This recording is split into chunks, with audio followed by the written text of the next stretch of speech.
तर आपला पुढचा क्वेश्चन आहे, which of the following are the compulsory provisions of the part 9 of the constitution. तर त्यांनी एक कंपल्सरी प्रोव्हिजनबद्दल विचारलेलं आहे. तर पार्ट 9मध्ये आपल्याला दोन प्रकारचे प्रोव्हिजन आहेत, एक व्हॉलंटरी प्रोव्हिजन आहेत आणि दुसरा कंपल्सरी आहेत.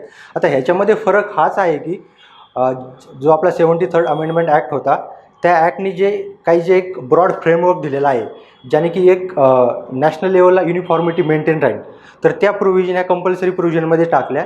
आणि ज्या काही व्हॉलंटरी प्रोव्हिजन आहेत त्या त्यांनी स्टेट गव्हर्नमेंटवर इम्प्लिमेंट करण्यासाठी त्यांना परमिशन दिली.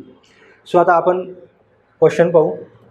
First, establishment of the state election commission. Okay, तर ही कंपल्सरी प्रोव्हिजन आहे, राईट आहे. Second, authorising the panchayat to levy, collect and appropriate taxes, duties, toll and fees. Okay, panchayat हे करते, पण ही कंपल्सरी प्रोव्हिजनमध्ये येत नाही. तर हे स्टेटमेंट चुकीचं आहे. पण स्टेट गव्हर्नमेंट विथ त्या परमिशन देऊन किंवा एखाद्या ॲक्ट थ्रू पंचायतला हे राईट्स देऊ शकतं. तर तिसरं, reservation of the seats for SC and ST in panchayat at intermediate level only. Okay, तर रिझर्वेशनची ही एक कंपल्सरी प्रोव्हिजन आहे, पण त्यांनी इथं ओनली म्हटलं आहे आणि ते फक्त इंटरमिडिएट लेवलला. असं काही नाही आहे. आपल्याला माहिती आहे की रिझर्वेशन हे तिन्ही पण स्टेजमध्ये आहे, पंचायत, इंटरमिडिएट आणि एक जिल्हा लेवलला पण आहे. सो हे ओनलीमुळे हे चुकीचं आहे. फोर्थ आहे की constitution of the state finance commission in every 5 years, हे पण कंपल्सरी प्रोव्हिजन आहे. त्यामुळे आपलं एक करेक्ट आन्सर आहे ते 1 and 4, that is C is our correct answer.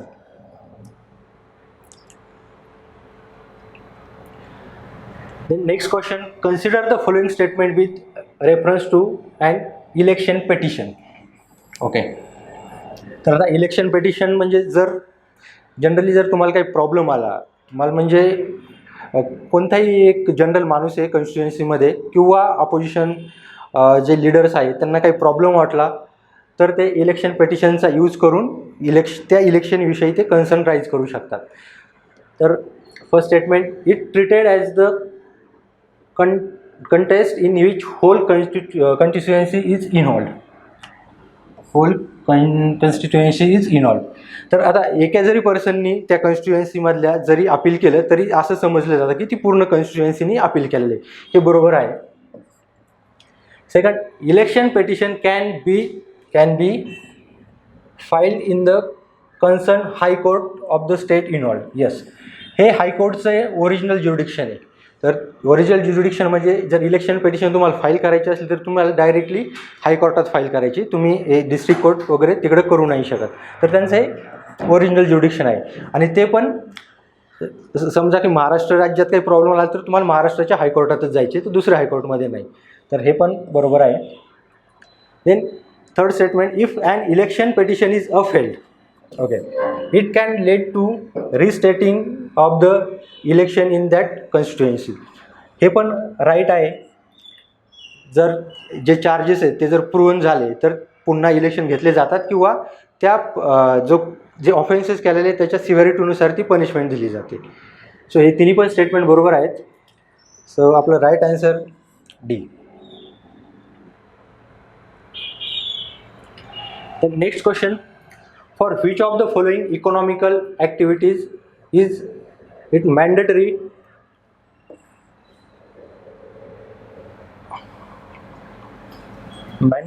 to consult the Gram Sabha under the PESA Act 1996. तर बेसिकली पेसा ॲक्ट आपण ह्याच्यासाठी इम्पोज केला होता 1996ला, की जे काही शेड्यूल एरिया आहे तर तिथं आपल्याला पार्लमेंटचे किंवा स्टेट गव्हर्नमेंटचे काही ॲक्ट आहेत तर ते एक मॉडिफिकेशन किंवा काही त्यांना एक्सेप्शन द्यायचे. तर आणि त्याचा मेन पर्पज हाच आहे की त्यांचे जे शेड्यूल एरियाचे जे कस्टमरी राईट्स आहेत किंवा त्यांचे ज्या ट्रॅडिशन आहेत त्या प्रोटेक्ट केल्या जाव्यात आणि त्यांना आपण ह्या ग्रासरूट डेमोक्रेसीमध्ये इन्व्हॉल्व करून घ्यावं. सो त्याच्यासाठी हा एक म्हणजे जे आपला 9वा पार्ट आहे त्याला हे एक्सेप्शन असं म्हणू शकतो हा ॲक्ट आपण. तर त्या ॲक्टमध्ये सगळ्यात जे ग्रामसभेला त्यांनी एकदम न्यूक्लिअर ॲक्टिव्हिटी म्हणजे ज्या सगळ्या ॲक्टिव्हिटी आहेत त्याला एक न्यूक्लिअर पॉईंटमध्ये त्यांनी किंवा अपेक्स बॉडी म्हणू आपण त्यांनी ग्रामसभेला कन्सिडर केले.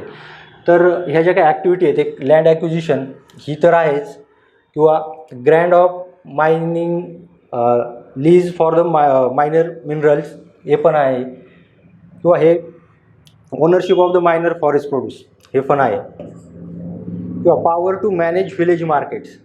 ह्या चारही पण ॲक्टिव्हिटी आहेत. ह्या सोडून पण अशा भरपूर साऱ्या ॲक्टिव्हिटी आहेत.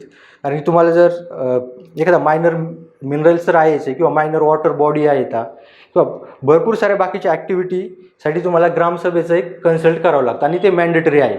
जर हा ॲक्ट पाहिला तर आपण खूप हा रिव्हॉल्युशनरी ॲक्ट आहे to protect the rights of the schedule areas. तर हे सगळेच बरोबर आहेत. आपला answer all of the above आहे.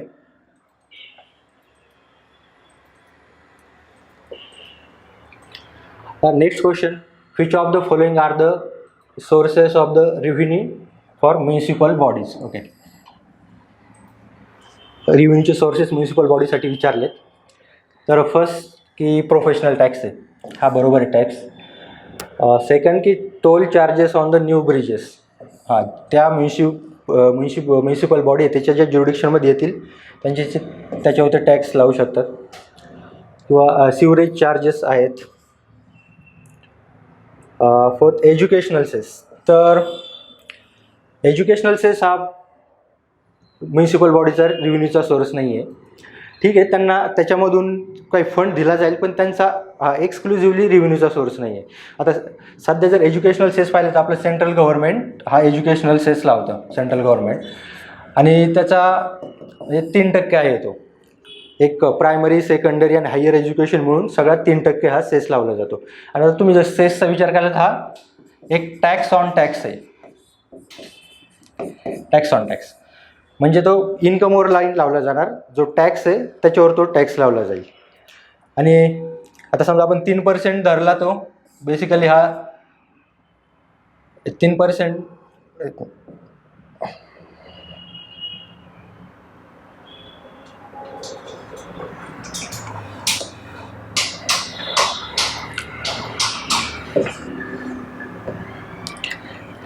तर 3% जर आपण 30% लावला, जो बेसिकली लावला जातो जे हायर इन्कम ग्रुपवाले पीपल आहे त्यांच्यावर, तर हा होऊन जातो 0.9. तर हा बेसिकली हा 30% आणि ह्याच्यात हा 0.9 ॲड करून हा मग पूर्ण त्यांना टॅक्स भरावा लागतो 30.9% असं.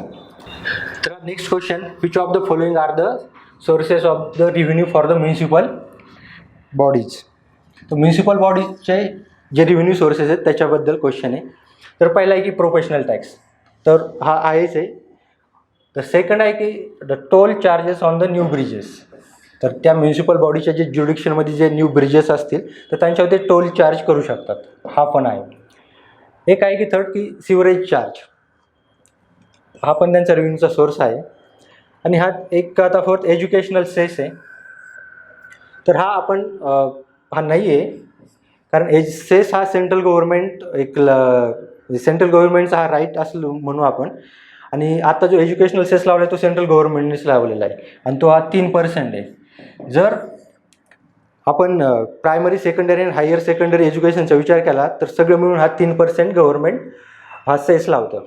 आणि हा सेसचा एक आहे की तुम्ही त्या स्पेसिफिक पर्पजसाठी यूज केला पाहिजे, तुम्ही त्या दुसऱ्या पर्पजसाठी यूज करू शकत नाही. म्हणजे एज्युकेशनसाठी लावला आहे तर एज्युकेशनसाठीच यूज करायचा.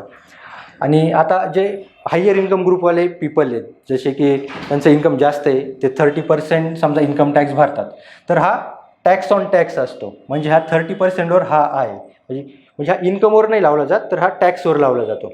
जर आपण तो कॅल्क्युलेट केला असता तर बघ एक 3% जर 30वर केला तर हे एक 0.9 येईल. तर हा 30मध्ये ॲड केला जातो आणि एवढा टॅक्स त्यांना पे करावा लागतो. तर हा नाही आहे. नंतर आहे का पिलग्रिम टॅक्स, हा पण आहे. आता हे टॅक्स सोडून एकतर म्युन्सिपल बॉडीचे टॅक्स आणि नॉन टॅक्स असे 2 प्रकारचे एक रिव्हेन्यू सोर्स आहेत. त्यात नॉन टॅक्समध्ये त्यांनी काही लीज दिलेल्या असतात, त्यांच्या काही लँड आहेत त्यांच्या ज्युडिक्शनमध्ये त्या, किंवा काही फीज असतात त्यांच्या, तर हा नॉन टॅक्स झाला.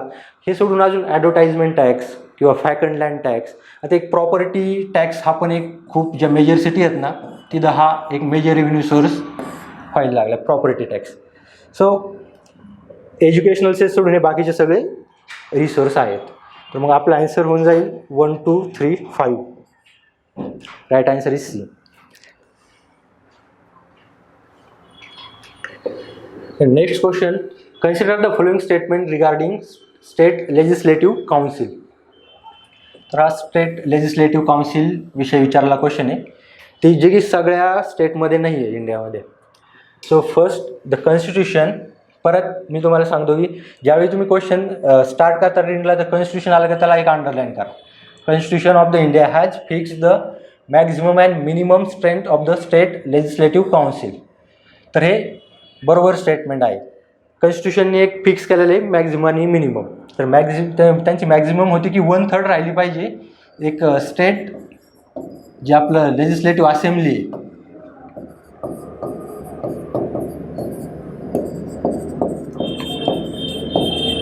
त्या स्टेट लेजिस्लेटिव्ह असेंब्लीची जी नंबरची संख्या आहे त्याच्या 1/3 त्यांची मॅक्झिमम संख्या राहिली पाहिजे आणि मिनिमम ही एक 40 राहिली पाहिजे. तर हे कॉन्स्टिट्यूशनने फिक्स केलेलं आहे, त्यामुळे हे स्टेटमेंट बरोबर आहे. Second, the actual strength of the council is fixed by the state legislative assembly. No.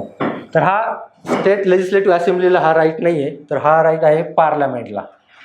तर हे पार्लमेंट डिसाईड करेल actual strength. Even state legislative असेंब्लीची पण एक मॅक्झिमम स्ट्रेंथ 500 आणि मिनिमम 60 आहे, पण त्याच्यामध्ये चेंज करायचा अधिकार पण पार्लमेंटलाच आहे. सो हे स्टेटमेंट कम्प्लीट चुकीचं आहे. Third, the scheme of the composition of the legislative council as laid down in the constitution is permanent and final. आता हे दोन्ही शब्द आहेत एकदम एक ॲब्सोल्यूट शब्द येतं. ज्यावेळेस तुम्हाला असे शब्द सेंटेन्समध्ये दिसेल तर तुम्ही ते केअरफुली रीड करा. एक परमनंट आणि ॲब्सोल्यूट असं काही नाही आहे.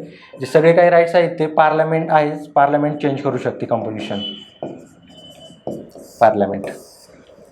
तर हे पण चुकीचं आहे. सो आपल्याला future of the statement above incorrect विचारलेत. ओके, सो इनकरेक्ट 2 आणि 3rd आपलं right answer. Next question, consider the following statement about the service voter. तर हा क्वेश्चन सर्व्हिस वोटर रिलेटेड आहे. बेसिकली ना एक सर्व्हिस वोटरवरून तुम्हाला समजलं पाहिजे की जे सर्व्हिसमध्ये येतं लोक त्यांच्यासाठीच आहे फक्त बेसिकली. आता first statement, it has been defined in the representation of the people act 1950. हा येस की इथं डिफाईन केलेलं आहे त्यांनी एक सेक्शन 20 ह्याच्यामध्ये. तर ह्याच्यामध्ये त्यांनी सर्व्हिस वोटरला डिफाईन केलेलं आहे. तर हे स्टेटमेंट बरोबर आहे. Second, these voters comprise of the central civil servant posted in the other Indian states. तर हे चुकीचं आहे. तर हे सिव्हिल सर्वंटसाठी नाही आहे. इवन जर तुम्ही ऑल इंडिया सर्व्हिसचा विचार केला तरी त्यांना त्यांच्या स्टेटमध्ये तिथं अलाव केलं जातं वोटिंग करण्यासाठी.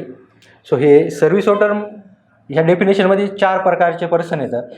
एक जो आपला आर्मी ॲक्ट आहे 1960चा, त्याच्यामध्ये जे पर्सन येतात किंवा त्या ॲक्टमध्ये जे इलिजिबल पर्सन आहेत त्यांच्यासाठी त्यांना एक सर्व्हिस वोटर कन्सिडर केलं जातं. दुसरं की जे इंडियन डिप्लोमॅट्स आहेत किंवा जे म्हणजे इंडियामध्ये नाही येतं, बाहेर आउटसाईड इंडिया पोस्टेड आहेत ते एक येतात. दुसरं की जे आर्म पोलीस आहेत, जे आर्म पोलीस आहेत आणि ते म्हणजे आउटसाईड इंडिया पोस्टेड येतं. जसं की काही वेळेस आपलं युनायटेड नेशन पीस सिक्युरिटीसाठी आउटसाईड पोस्टेड असते, मग ते पर्सन्स. तर हे सगळे एक सर्व्हिस वोटर म्हणून त्यांना कन्सिडर केलं जातं. किंवा युनियनच्या ज्या फोर्सेस आहेत सगळ्या ज्या आर्मीच्या, ते पण हे सर्व्हिस वोटरमध्ये कन्सिडर होतात. त्यामुळे हे स्टेटमेंट चुकीचं आहे. The third, they cast their vote via proxy voter and postal ballot mode. 2 येतं. एक तर प्रॉक्झी वोटर म्हणजे त्यांनी त्यांच्या तिथं एक ॲज अ प्रॉक्झी पर्सन म्हणून एक त्यांनी डिक्लेअर केला पाहिजे आणि तो प्रॉक्झी पर्सनच त्यांचं वोट करेल. पण तो जो प्रॉक्झी पर्सन असेल तो इलिजिबल पाहिजे वोटिंगसाठी. आणि दुसरं पोस्टल बॅलट मेथड एक आहेच. तर हे पण बरोबर आहे. तर आपलं राईट आन्सर आहे 1 आणि 3 सी.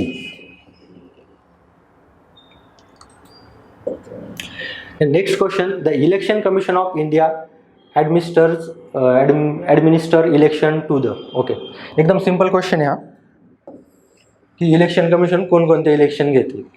तर पहिले तर लोकसभाचं आहेच, एक राज्यसभा पण आहे, एक state legislative assembly in India हे पण आहे, ऑफिस ऑफ प्रेसिडेंट हे पण आहे, एक office of the speaker of the Lok Sabha, तर हे घेत नाही आहे. एक आपण इलेक्शन कमिशन म्हणलं तर एक सहा प्रकारचे इलेक्शन घेते, त्यात राज्यसभा लोकसभा आलं, एक लेजिस्लेटिव्ह असेंब्ली आणि काउन्सिल पण, एक लेजिस्लेटिव्ह काउन्सिल पण समजा, आणि ऑफिस ऑफ प्रेसिडेंट आणि सोबतच व्हाईस प्रेसिडेंटचं पण. सर हे 6 प्रकारचे इलेक्शन कमिशन घेते. तर स्पीकरचं इलेक्शन हे की डेट तर प्रेसिडेंट ठरवतो आणि त्याच्यानुसार ते इलेक्शन पार पडलं जातं. सो इलेक्शन कमिशनचा डायरेक्ट स्पीकरच्या इलेक्शनमध्ये असा डायरेक्ट रोल नाही आहे. सो आपलं करेक्ट आन्सर सी.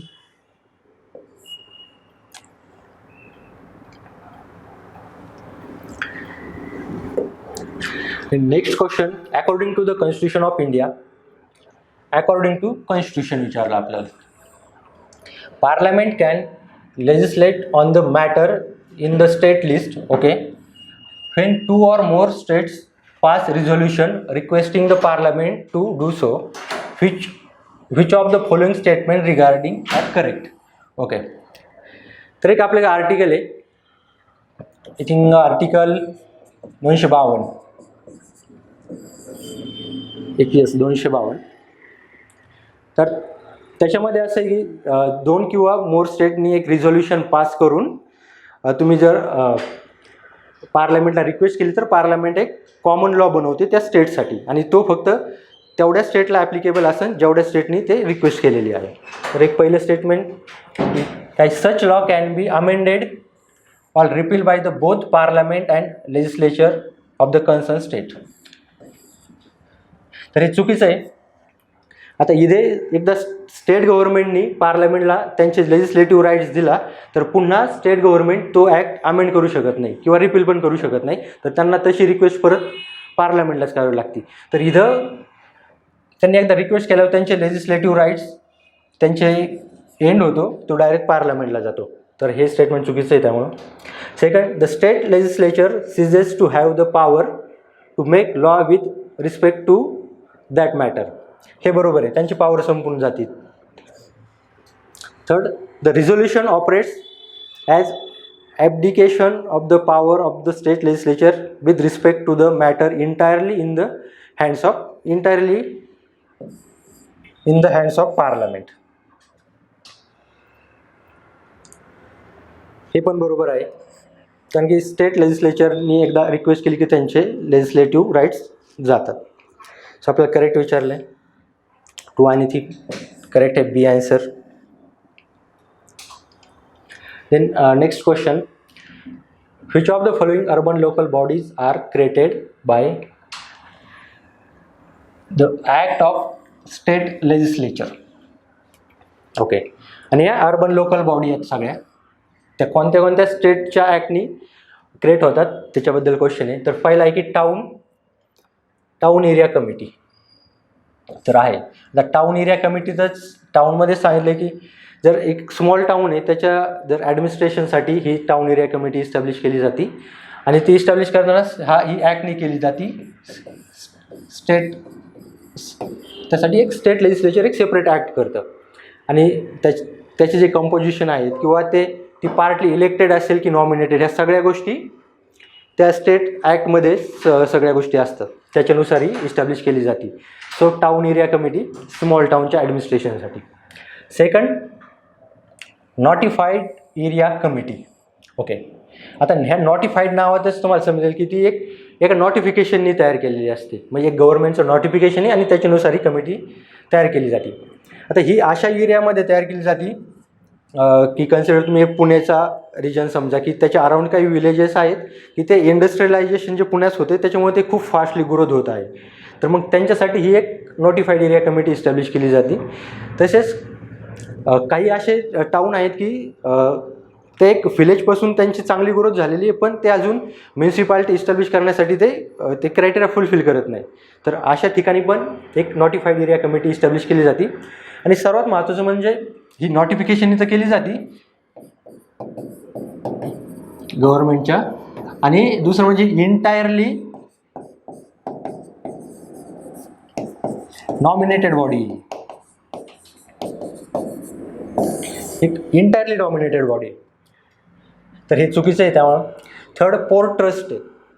तर पोर्ट ट्रस्ट आता जे मेजर पोर्ट होते त्याच्यासाठी आपल्याला एक सेपरेट ॲक्ट होता की the major port trust act. तो मेजर पोर्ट ट्रस्ट ॲक्ट. तर हा एक 1963चा होता.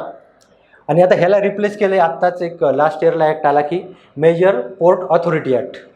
तर त्यामुळं आणि हा ॲक्ट दोन्ही पण पार्लमेंटचा आहे. सो इथं हे असं म्हणू की आपण एक पार्लमेंटचा ॲक्ट आहे. सो पोर्ट आणि स्टेट लेजिस्लेचरचा काही संबंध नाही आहे. सो हे पण चूक आहे. नंतर स्पेशल पर्पज एजन्सी. ओके, तर हे एक स्टेटच्या ॲक्टने इस्टॅब्लिश केली जाते की कोणताही डेव्हलपमेंटल प्रोजेक्ट आहे तर त्यासाठी तुम्हाला एक म्हणजे याच्या नावातच आहे की स्पेशल पर्पज. म्हणजे ही एक फंक्शन बेस असते. म्हणजे तिला एक एरिया असं काही ज्युरिडिक्शन नसतं. तुम्ही एखाद्या फंक्शनसाठी किंवा एखाद्या पर्पजसाठी इस्टॅब्लिश केली. जसं आपली आता पुण्यामध्ये मेट्रो चालली आहे तर त्यासाठी एक तुम्ही स्पेशल इस्टॅब्लिश करू शकता ॲक्टनी. ते काम झालं का तिचं काम संपून जातं. तर ही एक ॲक्टनी इस्टॅब्लिश केली जाते. आणि नंतर कॅन्टोन्मेंट बोर्ड. आता हे कॅन्टोन्मेंट बोर्ड ॲक्ट आहे 2006चा, त्याच्यानुसार हे इस्टॅब्लिश केले जाते.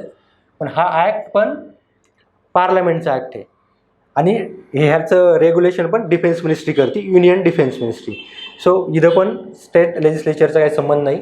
सो आपले 1 आणि 4 एक राईट आन्सर आहे. So answer B is our correct answer. Next question, consider the following statements. If the legislative council rejects an ordinary bill passed by the state legislative assembly. Okay, and now ordinary bill related question है. Then the joint sitting can be called by the governor. Okay, joint sitting वर question आहे. आपलं जे article आहे 108 त्या related. पण आपल्याला माहिती आहे की जॉईंट सिटिंग ही फक्त वर पार्लमेंटसाठी अवेलेबल आहे, ती स्टेट लेजिस्लेचरला अवेलेबल नाही आहे. सो तुम्ही ह्याचा अभ्यास करताना ज्यावेळेस तुम्ही पार्लमेंट आणि स्टेट लेजिस्लेचर असा कम्पॅरेटिव्हली अभ्यास करा. त्याच्यामध्ये हे जे बिल आहेत ऑर्डिनरी, फायनान्स, मनी बिल, त्याचा पण कम्पॅरेटिव्हली स्टडी करा. तुम्हाला गोष्टी खूप लवकर लक्षात राहतील. सो हे पहिलं स्टेटमेंट चूक आहे, कारण की स्टेट लेवलला जॉईंट सिटिंग अशी काही प्रोव्हिजन नाही आहे. Second, according to the constitution. परत आला according to constitution. Parliament can abolish or create a legislative council of any state only if legislative assembly of the concerned state passes such resolution. Yes, हे statement बरोबर आहे. जे आपलं article 169 आहे त्याच्यानुसार एक नवीन असेंब्ली क्रिएट केली जाते किंवा ॲबॉलिश केली जाते. आणि तो पूर्ण राईट्स हा कॉन्स्टिट्यूशननी पार्लमेंटला दिलेला आहे. पण पार्लमेंट हा अधिकार तेव्हाच यूज करू शकते ज्यावेळी लेजिस्लेटिव्ह असेंब्ली तसं रिझोल्युशन पास करेल विथ स्पेशल मेजॉरिटी.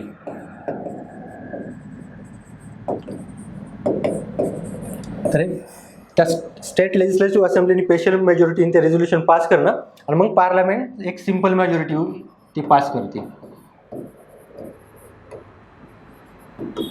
एक simple majority.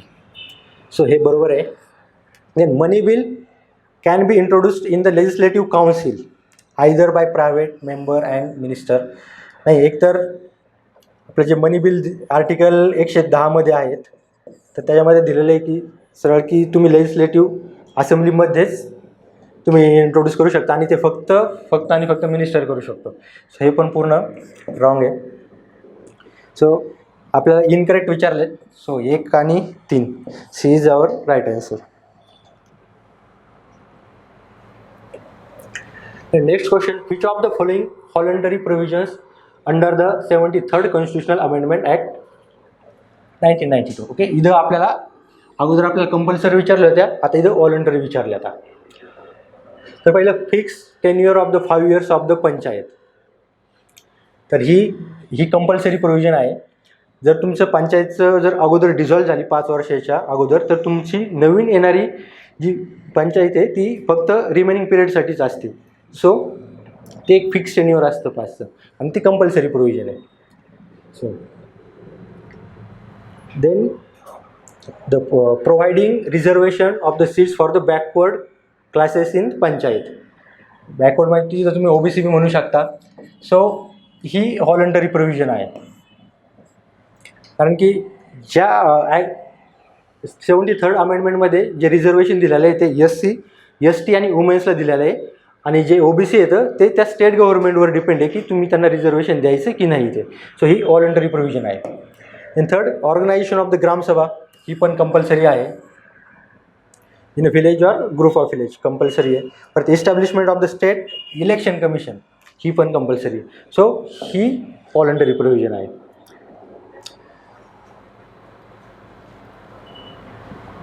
Next question, which of the following matters comes under the original jurisdiction of the high court. हायकोर्टचं ओरिजिनल ज्युरिडिक्शन विचारलेलं आहे.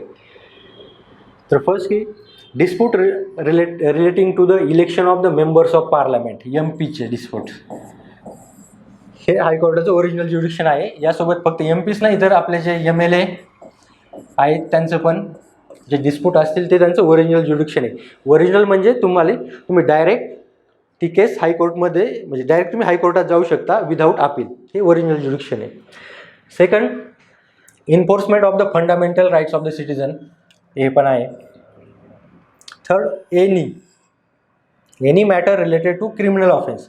तर हे एनी शब्द महत्त्वाचा आहे, म्हणजे इवन कोणताच क्रिमिनल ऑफेन्स हा डायरेक्टली म्हणजे डायरेक्ट ओरिजिनल ज्युरिडिक्शन नाही आहे हायकोर्टचं, त्याला तुम्हाला अपील थ्रूच जायचं आहे. म्हणजे क्रिमिनल ऑफेन्सला तुम्हाला अपील थ्रूच जायचं आहे,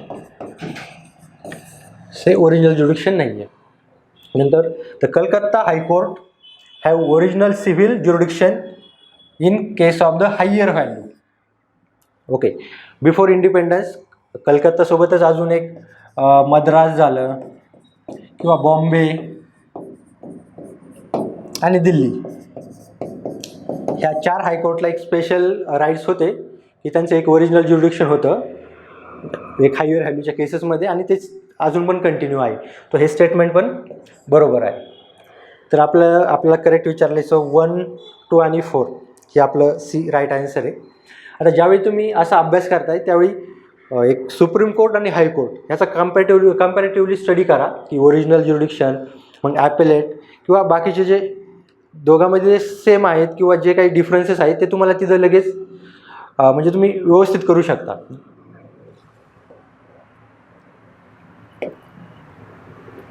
In 63, under which of the following situation Parliament can make laws on the state list. त्यांनी आपल्याला एक काही सिच्युएशन दिलेलं आहे त्या कॉन्स्टिट्यूशनमध्ये की त्या सिच्युएशनला पार्लमेंट हा स्टेट लिस्ट आहे त्याच्यावर एक लॉ बनवू शकते. आणि नाहीतर ऑर्डिनरी टाईमला आपल्याला एक युनियन लिस्ट आहे, स्टेट लिस्ट आहे आणि कॉन्करंट लिस्ट आहे. तर युनियन लिस्टवर सेंट्रल गव्हर्नमेंट ॲक्ट बनवतं, तसंच आपली स्टेट लिस्ट आहे त्याच्यावर एक स्टेट गव्हर्नमेंट आहे, आणि कॉन्करंटवर दोन्ही पण बनवतात. आता पहिलं, when chief minister when chief minister of the 2 or more states request the parliament of the same. आता हे जर तुम्ही चीफ मिनिस्टर डिलीट केलं तर हे स्टेटमेंट बरोबर आहे, पण हे चीफ मिनिस्टर नाही आहे, तर इथं ते स्टेट गव्हर्नमेंट म्हणून किंवा तिथल्या स्टेट लेजिस्लेटिव्ह असेंब्ली, तर त्यांनी जर रिझोल्युशन पास केलं तसं रिक्वेस्ट करायचं तरच पार्लमेंट बनवू शकते. सो CM नाही आहे. सो हे स्टेटमेंट चुकीचं आहे. दुसरं, when Rajya Sabha passes the resolution with 2/3 of the members requesting the parliament for the same. हे आपलं आर्टिकल 249 आहे. हे बरोबर आहे की 2/3 मेजॉरिटीनी राज्यसभेने पास केलं रिझोल्युशन तर फॉर नॅशनल इंटरेस्ट पार्लमेंट हे स्टेट लिस्टवर ॲक्ट बनवू शकते. पण अजून त्याची एक लक्षात घ्या गोष्ट की ते जे रिझोल्युशन ते फक्त 1 इयरसाठी ते व्हॅलिड असतं, 1 इयरसाठी. आणि असं तुम्हाला ते रिन्यू कितीही वेळा करता येतं. फक्त ज्यावेळेस तुमचं हे रिझोल्युशन एक्सपायर होईल त्याच्यानंतर फक्त 6 मंथमध्ये तुमचा तो जो ॲक्ट आहे त्या रिझोल्युशन थ्रू आपण पास केलेला, तर तो ॲक्ट हा एक एक्सपायर होऊन जाईल तो पण 6 महिन्यामध्ये. थर्ड, त्यामुळे हे स्टेटमेंट बरोबर. Then third, for the implementation of the international treaties, agreement or convention, हे पण बरोबर आहे. हे आपलं आर्टिकल 253 आहे. आता हे दोन सोडून अजून एक प्रेसिडेंट रूल असेल,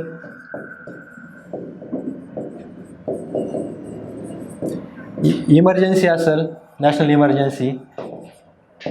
इमर्जन्सी, तर ह्या सिच्युएशनमध्ये पार्लमेंट हे स्टेट लिस्टवर लॉ बनवते. सो आपलं राईट आन्सर 2 आणि 3 आहे. करेक्ट, 2 आणि 3. Right answer is C. Next question, consider the following statement. President can transfer a जज of the high court from one high court to another after consulting chief justice of India. हे बरोबर statement आहे. Even president transfer नाही, appoint पण समजा प्रेसिडेंटच करतो, appointment पण. सेकंड, कॉन्स्टिट्यूशन, परत constitution makes provision for the appointment of the distinguished jurist as a जज of high court. Okay, distinguished jurist as a जज ऑफ हायकोर्ट. तर हे चुकीचं आहे. ही प्रोव्हिजन आहे कॉन्स्टिट्यूशनमध्ये, पण ही सुप्रीम कोर्टासाठी आहे, सुप्रीम कोर्ट जजसाठी. तर इथे पण तुम्ही एक कम्पॅरेटिव्ह स्टडी करू शकता हायकोर्ट आणि सुप्रीम कोर्टचे त्यांचे जे क्रायटेरिया आहेत जजसाठी. आता आपण हायकोर्टाचे पाहिले तर एक 10 वर्ष तुम्हाला ज्युडिशियल फील्डमध्ये एक्सपिरियन्स पाहिजे, तसेच 10 वर्ष तुम्ही एक ॲज अ ॲडव्होकेट म्हणून काम केलं, तर हे काही क्रायटेरिया आहेत हायकोर्टचे जज बनण्यासाठी. सो हे सुप्रीम कोर्टचंच आहे क्रायटेरिया, डिस्टिंग्विश ज्युरिस्ट म्हणून. तर हे स्टेटमेंट चुकीचं आहे. Third, the jurisdiction and power of the high court can be changed by the parliament only. तर आपला ह्या टेस्टचा पहिलाच क्वेश्चन होता की तिथं आपण पाहिलं होतं की फक्त पार्लमेंट नाही, तर परत स्टेट गव्हर्नमेंट आहे त्यांना पण हे राईट्स आहेत. सो हे पण चुकीचं आहे. सो आपल्याला इनकरेक्ट विचारलं आहे, त्यामुळे आपलं 1, 2 आणि 3 हे इनकरेक्ट आहे. So answer C is right answer. The next question, at the central level the subject of urban local government. Okay, urban local government विषयी क्वेश्चन आहे परत. Excluding okay Naxalites area is dealt by the which of the following ministries. Okay, कोणता आहे का? Ministry of home affairs. Okay, ही नक्षलाइट्स एरियामध्ये बऱ्यापैकी ministry of home affairs काही जे अर्बन लोकल गव्हर्नमेंट विषयीच्या काही स्कीम येतात त्या पण इम्प्लिमेंट करते. आता तो जरी आपण नक्षलाइट्स एरिया सोडून दिला तरी पण ज्या युनियन टेरिटरी आहेत तिथं होम मिनिस्ट्री हा एक क्रिटिकल रोल प्ले करते for urban local government. So पहिलं ऑप्शन बरोबर आहे. Second, ministry of urban development, हे तर आहेच, अर्बन गव्हर्नमेंट म्हटलं अर्बन मिनिस्ट्री आहेच. आणि मिनिस्ट्री ऑफ डिफेन्स, तर आपण थोड्या वेळापूर्वीच पाहिलं की जे कॅन्टोन्मेंट बोर्ड येतं तर त्यांचं रेग्युलेशन मिनिस्ट्री ऑफ डिफेन्स करते. तर कॅन्टोन्मेंट बोर्ड हे एक प्रकारचं एक अर्बन लोकल बॉडीज आहे. सो मिनिस्ट्री ऑफ डिफेन्स पण इन्व्हॉल्व आहे. सो आपलं करेक्ट आन्सर आहे डी आहे, all of the above. Next question, consider the following statement with respect to central information commissioner. Okay, information commissioner विषयी question आहे. First, the commission entertains the complaint relating to financial institution okay and public sector undertaking. Okay, statement बरोबर आहे. आता आपण जे आपलं information act आहे 2005चा त्या ॲक्ट थ्रू हे सेंट्रल इन्फॉर्मेशन कमिशन आपण इस्टॅब्लिश केलेली आहे. आणि त्या ॲक्टमध्ये काही ज्या पब्लिक बॉडी आहेत तर त्या सगळ्यावर ह्या सेंट्रल इन्फॉर्मेशन कमिशनचं एक ज्युरिडिक्शन आहे. सो ह्या फायनान्शियल इन्स्टिट्यूशन आणि पब्लिक सेक्टर अंडरटेकिंग तर ह्यांच्या कंप्लेंट पण ते एंटरटेन करते. तर second, it provided that the salary allowances of the chief information commissioner such as prescribed by the central government. हे पण बरोबर आहे. सेंट्रल गव्हर्नमेंट करतं, ही एक नॉन कॉन्स्टिट्युशनल बॉडी आहे. सो हे सेंट्रल गव्हर्नमेंटच ह्याचं सगळं डिसाईड करतं. सो ही दोन्ही पण बरोबर आहेत. सो आपलं राईट आन्सर आहे सी.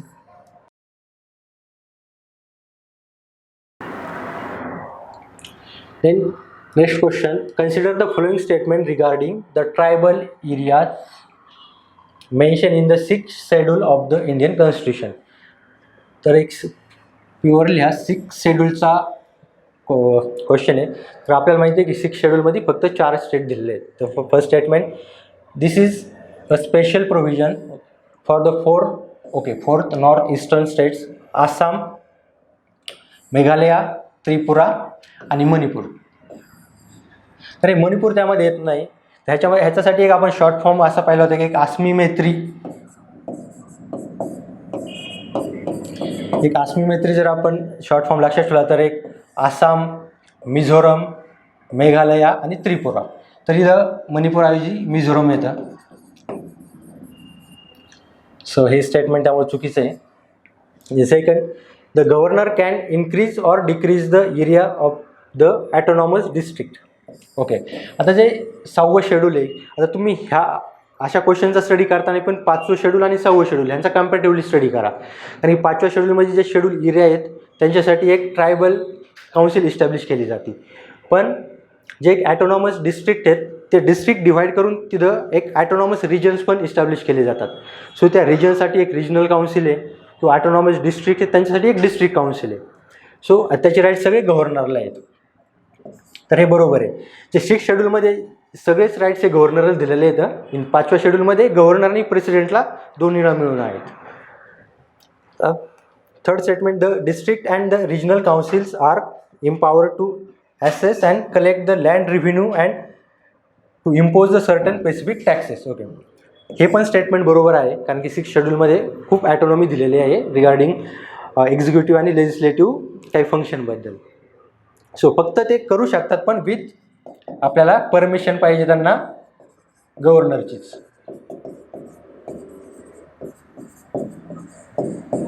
हे गव्हर्नरच्या परमिशननेच करू शकतात. पण हे स्टेटमेंट बरोबर आहे. इवन जर 6 शेड्यूलमध्ये जो एरिया आहे त्याच्या अभ्यासासाठी जर एखादी कमिशन इस्टॅब्लिश करायची असली तर त्याचे राईट्स पण गव्हर्नरला आहेत. सो 6 शेड्यूलमध्ये सगळेच राईट्स गव्हर्नरला आहेत, हे लक्षात ठेवा. सो आपलं correct answer 2 and 3 is our right answer. Next question, consider the following statement with reference to Gram Nyayalaya. Okay, gram न्यायालयाविषयी question आहे. तर फर्स्ट, ग्राम न्यायालय can act as a civil court but not as a criminal court. Okay, हे पहिलं statement चुकीचं आहे. कारण की असं काही नाही आहे, ते क्रिमिनल कोर्ट म्हणून पण ॲक्ट करतं. एक आपला ग्राम न्यायालय ॲक्ट आहे 2008चा. तर गव्हर्नमेंटचा एक पर्पज होता की एक आपलं डिस्ट्रिक्ट कोर्टमध्ये सगळ्यात जास्त पेंडिंग आहे केसेसचं, सो एक PD डिस्पोजलसाठी त्यांनी हा ग्राम न्यायालय ॲक्ट आणला होता. आणि त्याच्या अंतर्गत त्यांचं टार्गेट होतं की एक 5000 ग्राम न्यायालय इस्टॅब्लिश करायचे. पण सध्या जर आपण पाहिलं तर फक्त 200 फंक्शनल आहेत. 200 फक्त फंक्शनल आहेत त्याच्यातले.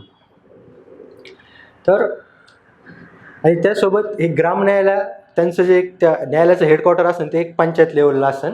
आणि ते ॲज अ मोबाईल कोर्ट म्हणून पण काम करतात. म्हणजे ते व्हिलेजमध्ये जाऊनसुद्धा तिथं ते केस सॉल्व करायचं काम करतात.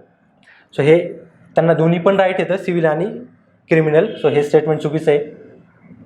सेकंड, द प्रिसाइडिंग ऑफिसर न्याय अधिकारी is appointed by the state government in consultation with high court.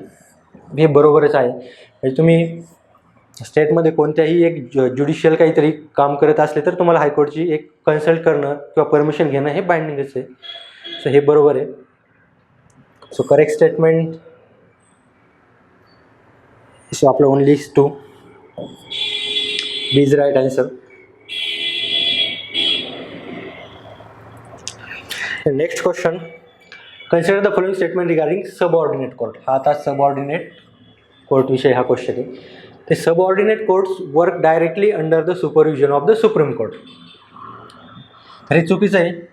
Supreme court नाही, ते एक हायकोर्ट आहे. आता हायकोर्टचे जर तुम्ही फंक्शन पाहिले असते तर एक सुपरवायझरी फंक्शन आहे, त्याचं एक मेजर सेपरेट फंक्शन आहे जे की एक सुपरवायझरी किंवा सुपरविजन करतं त्या जे खालचे सगळे सबऑर्डिनेट कोर्ट आहेत त्यांच्यावरती. तर हे त्यामुळे हे स्टेटमेंट चुकीचं आहे. Second, parliament can give writs jurisdiction to the subordinate court. Yes, parliament देऊ शकते. पार्लमेंट ॲक्ट थ्रू त्यांना पण देऊ शकते. सध्या फक्त हायकोर्ट आणि सुप्रीम कोर्टलाच रिट्स ज्युरिडिक्शनच्या पॉवर आहेत, डिस्ट्रिक्ट कोर्टला नाही येतं किंवा सबऑर्डिनेट कोर्ट आहेत त्यांना नाही येत, पण पार्लमेंट देऊ शकते. Third, the appointment of the person other than the district जज.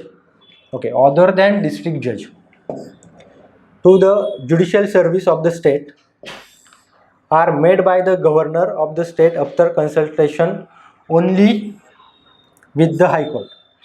ओके, आता इथं एक ज्युडिशियल सर्व्हिस ऑफ स्टेट म्हटल्यावर तिथल्या स्टेट पब्लिक सर्व्हिस कमिशनशी पण कन्सल्ट करणं हे बाइंडिंग आहे. त्यामुळे हे स्टेटमेंट चुकीचं आहे. ज्यावेळी तुम्ही फक्त डिस्ट्रिक्ट जजला अपॉइंट करता, एक डिस्ट्रिक्ट जज आहेत, तर त्यावेळी गव्हर्नर आणि हायकोर्ट मिळून ते डिसिजन घेतात, तर तिथं स्टेट पब्लिक सर्व्हिस कमिशनचा काही रोल नाही आहे. पण अपार्ट अदर दॅन डिस्ट्रिक्ट जज विचारलेलं आहे, त्यामुळं इथं एक पब्लिक सर्व्हिस कमिशन आहे, त्यांच्याशी कन्सल्ट करणं हे गरजेचं आहे. सो हे स्टेटमेंट चुकीचं आहे. सो आपले करेक्ट स्टेटमेंट आपल्याला नॉट करेक्ट विचारलं आहे. सो 1 आणि 3 हे not correct. Right answer is B. Now next question, consider the following statement. First, division of the power. Okay, division of the power is the feature of unitary government. Division पण म्हटलं, unitary पण म्हटलं आहे, त्यामुळे एक wrong आहे. हे आपलं एक फेडरल फीचर आहे. डिव्हिजन ऑफ पॉवरवरूनच समजून जाईल फेडरल फीचर आहे. Second, bicameral legislature is the feature of the federal government. Okay, हे आहेच आहे. बाय कॅमेरल लेजिस्लेचर म्हटलं जे आपण राज्यसभा इस्टॅब्लिश करतो, ती जनरली जे आपले सगळे स्टेट आहेत त्यांचे इंटरेस्ट प्रोटेक्ट करण्यासाठीच ती राज्यसभा आपण इस्टॅब्लिश केलेली आहे. सो हे आहेच आहे, बरोबर आहे. Third, Indian federalism is an indestructible union of the destructible states. हे पण बरोबर आहे. आता इनडिस्ट्रक्टिबल युनियन आहे म्हणजे युनियन आपलं कधीच आपण त्याला ब्रेक नाही करू शकत, पण आपण स्टेटला ब्रेक करू शकतो. आणि आपल्याकडे आर्टिकल 3 आहे, पण त्याच्या थ्रू आपण एक नवीन स्टेट इस्टॅब्लिश करू शकतो, बाउंड्री ॲडजस्ट करू शकतो. सो हे बरोबर आहे. पण इव्हन जर आपण USA पाहिलं तर त्यांचं इनडिस्ट्रक्टिबल युनियन विथ परत ते इनडिस्ट्रक्टिबल स्टेट पण आहे, म्हणजे तिथं युनियन पण ब्रेक नाही करू शकत आणि स्टेट पण नाही. पण आपल्या इथे युनियन नाही करू शकत पण स्टेट करू शकतो. सो हे बरोबर आहे. सो आपल्याला करेक्ट विचारलं आहे. 2 आणि 3 correct. Right answer is C. The next question, consider the following statement regarding Office of Attorney General of India. Okay. First, he must have been an advocate of some high court for 10 years. Okay. तर हे बरोबर आहे. आता कॉन्स्टिट्यूशनमध्ये जे सांगितले की अटॉर्नरी जनरलचा जो criteria दिलेला आहे, तर त्यांनी जो क्रायटेरिया दिला आहे तो की जो पर्सन आहे ॲज आपल्याला अपॉइंट करायचा आहे अटॉर्नरी जनरल ऑफ इंडिया, तो एक सुप्रीम कोर्टचा जज होण्यासाठी क्वालिफाय पाहिजे. आणि हा एक क्रायटेरिया आहे आपल्याला सुप्रीम कोर्टाचे जे जज आहेत त्यांच्या अपॉइंटमेंटसाठी. सो हे स्टेटमेंट बरोबर आहे. Second, the constitution has provided the procedure and grounds for his remover. Constitution has provided the procedure and the grounds for his removal. तर असं काही नाही आहे. प्रेसिडेंट अपॉइंट करतो आणि हे सगळं प्रेसिडेंटच ठरवणार. म्हणजे तो एक प्रेसिडेंटचं जोपर्यंत आपण म्हणतो प्लेजर ऑफ प्रेसिडेंट तोपर्यंतच तो पोस्टवर राहू शकतो. सो हे अटॉर्नरी जनरलचे सगळेच आपण पॉवर म्हणू किंवा राईट्स म्हणून हे सगळे प्रेसिडेंटकडे अपॉइंट करणं, काढणं किंवा त्यांच्या सर्व्हिस कंडिशन किंवा बाकीच्या गोष्टी डिसाईड करणं. खाली receive remuneration such as president may determine. Yes, हे पण बरोबर. सो हे चुकीचं आहे. तर ह्याचे सगळ्या गोष्टी ह्या प्रेसिडेंटच ठरवणार. सो आता करेक्ट 1 and 3 डी आन्सर आपलं बरोबर आहे. Next, with the reference to the national commission for schedule caste consider the following statement. आपल्याला जी शेड्यूल NCSC कमिशन आहे त्याच्याविषयी क्वेश्चन आहे. First, it submits an annual report. Okay, annual to the president. Okay, हे बरोबर आहे. Generally ज्या constitutional body आहेत त्या सगळ्याच रिपोर्ट प्रेसिडेंटला सबमिट करतात आणि ज्या नॉन कॉन्स्टिट्युशनल बॉडी येतात त्या ऑलमोस्ट ऑल म्हटलं तरी सेंट्रल गव्हर्नमेंटला त्या सबमिट करतात. सेकंड, की ही कॉन्स्टिट्युशनल बॉडी ओके आहेच, कॉन्स्टिट्युशनल बॉडी आहे. आर्टिकल आपलं 338 and it has all the power of civil court आहेच. यात सिव्हिल कोर्टच्या पॉवर आहेत. फक्त यालाच नाही तर national commission of schedule tribe आहे किंवा इलेक्शन कमिशन असेल, त्यांना बऱ्यापैकी त्यांना सिव्हिल पॉवर आहेत. सो आता ह्यांचा जो रिपोर्ट आहे त्यांनी ॲन्युअली म्हटलं आहे, पण असं कंपल्सरीच नाही आहे की तुम्ही ॲन्युअलीच द्या. तर तुम्हाला मध्ये पण कधी तुम्हाला कमिशनला वाटलं की आपल्याला काही सजेशन्स द्यायचेच गव्हर्नमेंटला, इव्हन सेंट्रल गव्हर्नमेंट किंवा स्टेटला, तर ते त्यांचा रिपोर्ट सबमिट करू शकतात. असं ॲन्युअली असं बाइंडिंग नाही आहे. आणि ते वरती म्हणजे सेंट्रल लेवलला ते प्रेसिडेंटकडे देणार, खाली गव्हर्नरकडे देणार, आणि तिथून तो त्या लेजिस्लेटिव्ह असेंब्ली किंवा पार्लमेंटमध्ये तो एक मांडला जातो. आणि फक्त सेंट्रल गव्हर्नमेंट किंवा स्टेट गव्हर्नमेंट काही जे ॲक्शन घेईन त्या फक्त त्यांना एक सांगायचं असतं या कमिशनला. आणि जर त्यांनी ॲक्शन घेतल्या नाहीत त्यांच्या रिकमेंडेशनवर, तर त्यांना एक रिझन द्यायचे असते की गव्हर्नमेंटनी का ॲक्शन घेतलं नाही त्यांच्या रिकमेंडेशनवर. सो हे तिन्ही पण स्टेटमेंट बरोबर आहेत. सो आपलं correct statement all of the above आहे, D. Next question, with reference to the executive power of the गव्हर्नरच्या एक्झिक्युटिव्ह पॉवरविषयी क्वेश्चन आहे. Which of the following statement is correct? Okay. He appoints the state election commissioner and determine his conditions of service and tenure of office. हे बरोबर आहे, गव्हर्नरच appoint करतो state election कमिशनरला. He appoints tribal welfare minister in the state of Chhattisgarh. हे पण बरोबर आहे. He appoint chancellor of university in the state. तर हा गव्हर्नर स्वतःच एक सगळ्या युनिव्हर्सिटी आहेत त्या स्टेटमध्ये त्यांचा एक चान्सलर असतो, तो अपॉइंट करतो व्हाईस चान्सलरला, VC ला अपॉइंट करतो तो. तर हे रॉंग आहे. Then chief minister and other ministry should hold office during the governor pleasure. हे पण बरोबर आहे, जोपर्यंत मेजॉरिटी आहे तोपर्यंत. सो आपलं जे करेक्ट आन्सर आहे ते 1, 2 and 4. डी आन्सर इज आपलं करेक्ट आन्सर आहे. आता अशा क्वेश्चनचा अभ्यास करताना तुम्ही गव्हर्नर आणि त्यासोबत प्रेसिडेंटचा असा कम्पॅरेटिव्हली अभ्यास केला तर ते तुम्हाला इझिली एक लक्षात ठेवायला सोपं जाईल. The next question, with reference to the state cabinet committee. आपण युनियन कॅबिनेट कमिटीचा जास्त अभ्यास केलेला आहे. स्टेट कॅबिनेट कमिटी एक त्याचीच कॉपी आहे एक स्टेट लेवलला. तर they are set up by chief minister. हे बरोबर आहे. वरती पण प्राईम मिनिस्टर सेटअप करतो, स्टेट लेवलला चीफ मिनिस्टर सेटअप करतो. आता they only formulate the proposals for the consideration of the cabinet but not take decisions. तर हे चुकीचं आहे, कारण की त्याचा मेन पर्पजच त्या कॅबिनेट कमिटीचा असतो की जो कॅबिनेटवर कामाचा वर्कलोड आहे तो कमी करणं. सो ते फास्ट त्यांची कामाची प्रोसिजर फास्ट करणं आणि त्यांचा वर्कलोड कमी करणं. सो ते फक्त फॉर्म्युलेट करत नाही प्रपोजल, तर ॲक्च्युअल डिसिजन पण घेतात ते, आणि ते डिसिजन बाकीचे जे काउन्सिल ऑफ मिनिस्टर आहेत त्यांच्यावर बाइंडिंग पण असतात ते. हे चुकीचं आहे. आणि ते council of minister can review their decisions. तर हे पण नाही आहे, त्यांच्यावर ते बाइंडिंग असतात. तर आपलं करेक्ट फक्त फर्स्ट स्टेटमेंट करेक्ट आहे. सो राईट आन्सर आहे. The next question, consider the following statement with respect to UPSC. Okay, Union Public Service Commission, UPSC related high question. First statement, 1/2 of the members of the commission should be such person who have held office for at least 10 years. Okay, either under the government of India or under the government of state. तर हे बरोबर आहे. म्हणजे same criteria हा MPSC पण आहे, same. Second, the chairman and the member of the commission hold office for the term of 6 years until they attain the age of 65 years, whichever is earlier. हे पण बरोबर आहे. फक्त MPSCमध्ये इथं 62 केलेलं आहे त्यांनी, इकडे 65. Third, the condition of service of the chairman and the other members are determined by parliament. तर हे चुकीचं आहे. तर इथं प्रेसिडेंट डिसाईड करतो. इव्हन UPSCचे अपॉइंटमेंट असन किंवा रेजिग्नेशन असन, त्यांची सर्व्हिस कंडिशन, या सगळ्याच गोष्टी प्रेसिडेंट डिसाईड करतो. सो हे स्टेटमेंट चुकीचं आहे.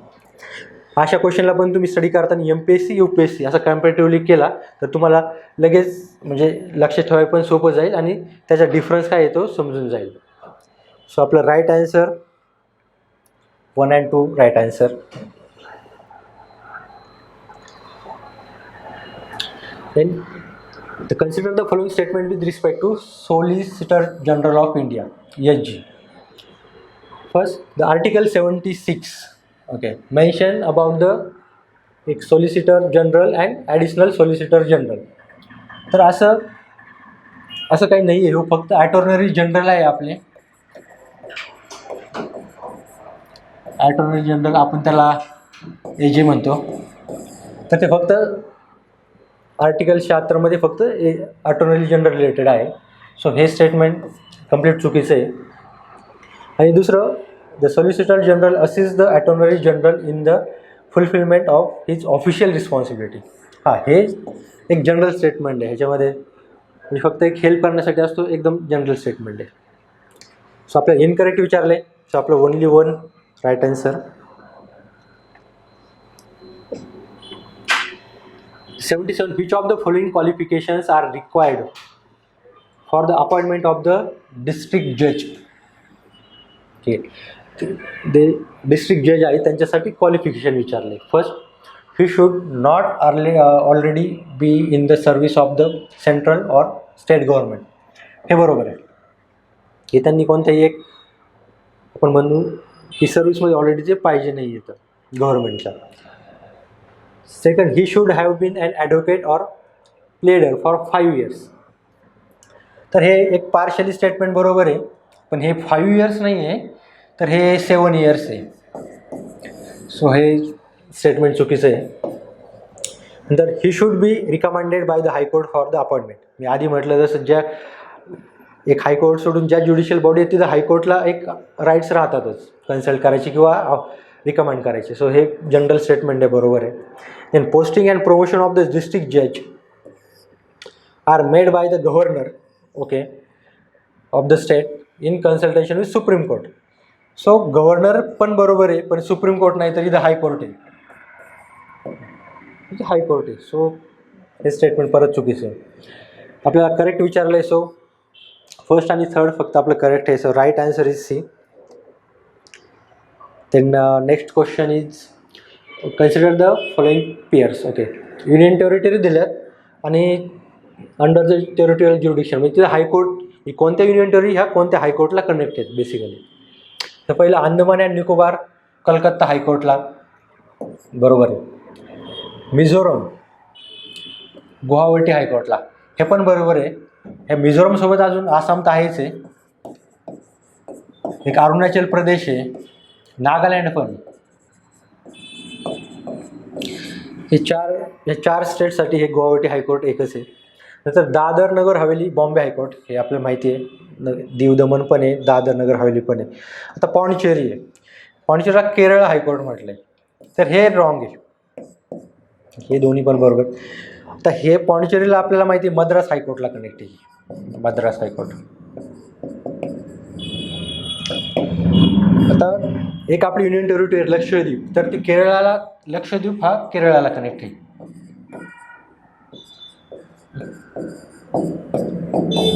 लक्षद्वीप केरळ हायकोर्टला कनेक्ट आहे. सो आपल्याला करेक्ट विचारलं आहे. So 1 2 3 right answer is C. एक which of the following committee recommended that the Panchayat Raj institution should be constitutionally recognized, protected and preserved. Actually ज्या कमिटी होत्या आपल्या डिफरंट, तर कोणत्या कमिटीने रिकमेंड केलं होतं. तर फर्स्ट ते बलवंतराय मेहता कमिटी, ही सगळ्यात पहिली कमिटी आहे. एक 1957ला इस्टॅब्लिश केली होती, पण त्यांनी असं काही रिकमेंडेशन दिलं नव्हतं, तर हे चूक आहे. एक LM सिंघवी कमिटी आहे, तर ही एक 1986ची आहे आणि ही बेसिकली हिने एक पूर्ण फ्रेमवर्क दिलं होतं की तुम्ही कसं पंचायत राज सिस्टीमला कॉन्स्टिट्युशनली प्रोटेक्ट करा. म्हणजे त्याच्यात त्यांनी हे पण सांगितलं होतं की तुम्ही सेपरेट चॅप्टर किंवा सेपरेट शेड्यूल ॲड करा म्हणून. तर ही कमिटीने एक पूर्ण रिकमेंडेशन दिलेलं आहे, जी 86ला इस्टॅब्लिश केली होती. आता अशोक मेहता कमिटी होती जी 1977ला इस्टॅब्लिश केली होती. त्याच्यामध्ये एक रिकमेंडेशन त्याचं होतं की तुम्ही कॉन्स्टिट्युशनली रेकग्नाईज करा, पण डिटेल्स काहीच नव्हते. सो ह्यांनी सगळे डिटेल्स दिले होते. सो आपला एक अप्रोप्रिएट आन्सर पाहिलं तर आपलं हे बी आन्सर आहे, एक राईट आन्सर आहे. आणि गाडगिल कमिटी एक इन्व्हायरमेंटल रिलेटेड आहे ती. सो आपलं राईट आन्सर बी आहे. आणि अशा क्वेश्चनमध्ये तुम्हाला जर परफेक्ट माहीत असलं तरच क्वेश्चन अटेम्प्ट करत जा, कारण की अशामध्ये आपण लॉजिक नाही लावू शकत आणि चुकायचे चान्सेस जास्त असतात. Next question, consider the following statement with regard to the administrative machinery. Okay, जे आपलं ॲडमिनिस्ट्रेशन आहे त्याच्याविषयी क्वेश्चन आहे इन इंडिया. म्हणजे it is the responsibility of the ministers to retain political control over the administration. हे तर आहेच आहे. आता जनरली जर इन डेमोक्रेसीमध्ये कसं असतं की जे पॉलिटिकल लोक येतं एक पीपल सोवरेन आहेत, त्यामुळे त्यांना रिप्रेझेंट करणारे मिनिस्टर हे डायरेक्टली रिस्पॉन्सिबल पीपल आहेत. म्हणजे ॲडमिनिस्ट्रेशन आहे म्हणजे जे ॲडमिनिस्ट्रेशन लेवलला जे काम करणारे अधिकारी आहेत ते एक इनडायरेक्टली रिस्पॉन्सिबल येतं पीपलसाठी. सो हे त्यामुळे पॉलिटिकल लोक हे कंट्रोल ठेवतात कारण की ते डायरेक्टली रिस्पॉन्सिबल असल्यामुळे. सो हे पहिलं स्टेटमेंट बरोबर आहे. Second, its members are political appointee of the government in power. असं काही नाही आहे आपल्याकडे UPSC आहे, MPSC किंवा बाकी पण गोष्टी आहेत तर पॉलिटिकल अपॉइंटी नसतात आपण. सो हे पूर्ण चुकीचं आहे. Third statement, all civil servant work under the supervision of the state government and can be removed bye them. आता हे ऑल बोललं आहे, सम म्हटलं असतं तर मे बी हे स्टेटमेंट आपण बरोबर देऊ शकतो, पण ऑल आहे. आता याच्यात जर ऑल इंडिया सर्व्हिसवाले असले किंवा सेंट्रल सर्व्हिसवाले येतात सो त्यांचं स्टेट गव्हर्नमेंटचं सुपरविजन आहे पण पूर्ण अधिकार त्यांना नाही आहेत. सो हे स्टेटमेंट परत चुकीचं आहे. सो आपलं जे करेक्ट आन्सर आहे तो ओनली वन.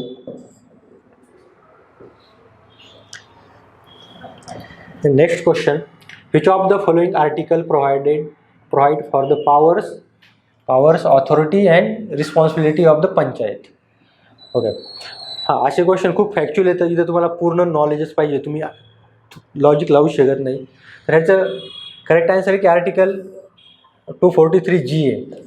आणि सेम जर आपण हे पंचायतचं आहे जर म्युन्सिपाल्टीचं पाहिलं तर एक 243W आहे. आता अशा गोष्टीच्या ज्यावेळेस तुम्ही स्टडी करता तर तुम्हाला जे इम्पॉर्टंट आर्टिकल वाटतात मग एक साईडला तुम्ही एक पंचायत, दुसरीकडं म्युन्सिपाल्टी आणि जर एक आर्टिकल लिहून तुम्ही एक कम्पॅरेटिव्हली तुम्ही ते रिवाईज करू शकता परत. सो तुम्हाला ते इझी अंडरस्टँड होतील आणि लक्षात पण राहतील. सो आपलं राईट आन्सर हे. Next question, consider the following statement regarding the advice tendered by the council of minister to governor. Okay, the nature of advice tendered by the minister to the governor shall not be inquired into the any court. नाहीच केली जात. आपल्याकडे separation of power आहे. So council of minister काय advice देते गव्हर्नरला ते कोणत्याही कोर्टमध्ये challenge आपण करू शकत नाही. हे स्टेटमेंट बरोबर आहे. Second, the action of the governor can be questioned by the judiciary if it is not aligned with the advice of council of minister.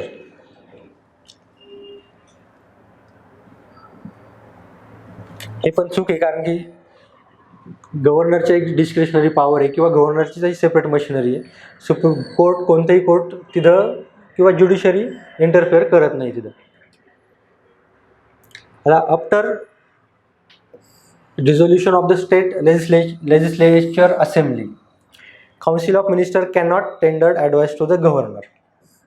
Okay, आता काही पुस्तकात तुम्हाला डायरेक्टली असं दिले की डिझॉल्व्ह झाल्यानंतर काउन्सिल ऑफ मिनिस्टरचं जी ॲडवाईस आहे ती गव्हर्नरला बाइंडिंग नाही आहे किंवा गव्हर्नरने ती नाही फॉलो केली तरी चालते. पण एक 1971ला एक सुप्रीम कोर्टचं जजमेंट आहे त्याच्यामध्ये त्यांनी सांगितलं की गव्हर्नरला अपार्ट फ्रॉम डिस्क्रिशनरी पॉवर तर त्याला हे बाइंडिंग आहे की इवन जर स्टेट लेजिस्लेचर डिझॉल्व्ह जरी झाला असलं तरी ते जे काउन्सिल ऑफ मिनिस्टर आहे त्यांची ॲडवाईस ही बाइंडिंग आहे गव्हर्नरवर. सो हे पण स्टेटमेंट त्यामुळे चुकीचं आहे. सो आपलं जे इनकरेक्ट विचारलेलं आहे आपल्याला सेकंड पण इनकरेक्ट आहे, थर्ड पण. सेकंड थर्ड बी आपलं राईट आन्सर आहे. Next question, with reference to the urban local government in India consider the following statement. परत आपला हा अर्बन लोकल गव्हर्नमेंट विषयी परत क्वेश्चन आहे. एक Lord Ripon is called as the father of local self government in India. बरोबर आहे. Lord रिपनचा जो एक 1880 ते 85 पिरियड होता तर त्यावेळी 1882-83ला त्यांनी एक फर्स्ट टाईम लोकल गव्हर्नमेंट किंवा एक लोकल गव्हर्नमेंट हे इंट्रोड्यूस केलं होतं आणि त्यांनी फर्स्ट टाईम इंट्रोड्यूस केल्यामुळं तर त्याला मग हे फादर म्हटलं गेलं. त्यामुळे हे स्टेटमेंट बरोबर आहे. आणि local self government become the transferred subject as per the government of India act 1919 आपल्याला माहिती आहे ती एक ड्युएल गव्हर्नमेंट किंवा डायरकी गव्हर्नमेंटमध्ये एक रिझर्व्ह सब्जेक्ट होते, काय ट्रान्सफर होते प्रोव्हिन्ससाठी, तर त्याच्यात हे ट्रान्सफर सब्जेक्टच होता. हे पण बरोबर आहे. आता first municipal corporation in India was setup at Bombay. तर हे चुकीचं आहे. ज्यावेळी फर्स्ट टाईम ब्रिटिश आले तर त्यावेळी ते मद्रासला त्यांनी फर्स्ट त्यांच्या सगळ्या गोष्टी इस्टॅब्लिश केल्या आणि त्यांनी मद्रासलाच पहिली म्युनिसिपल कॉर्पोरेशन इस्टॅब्लिश केली ही 1687-88 इयरला. तर हे चुकीचं आहे. आपल्याला करेक्ट स्टेटमेंट 1 and 2 हे आपले राईट आन्सर आहे.